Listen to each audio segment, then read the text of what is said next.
DD next level Govinda தான். படத்தோட ஸ்டோரியை பொறுத்த வரைக்கும் நீங்க ஏற்கனவே ட்ரெய்லர்ல பார்த்த ஸ்டோரி தான். படம் ஆரம்பிச்சு 10 நிமிஷத்துலேயே தெரிஞ்சிருச்சு இந்த படம் விளங்காதுன்னு. ஏன்னா இந்த படத்துல சந்தானத்தோட கேரக்டர், அவர் பேசுற அந்த பாடி லாங்குவேஜ், அவர் பண்ற சில விஷயங்கள் எல்லாமே ஒரு கொஞ்சம் இரிட்டேட்டிங்கான ஒரு அந்த செக்மெண்ட்ல தான் இருக்குது. படத்துல காமெடி எங்கேயுமே ஒர்க் அவுட்டே ஆகல.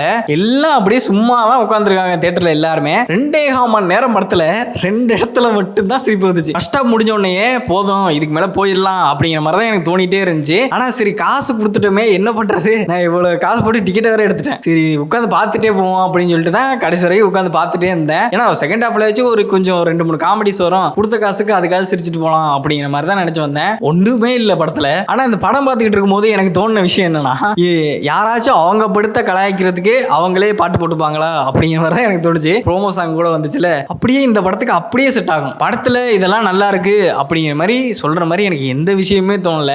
அவ்வளவுதான், நான் சொல்றதை சொல்லிட்டேன். நீங்க போறா இருந்தா போய்க்கலாம், அது உங்களோட ரிஸ்க் தான். இந்த படத்துக்கு 10க்கு ஒரு 2 மார்க் கொடுக்கலாம்.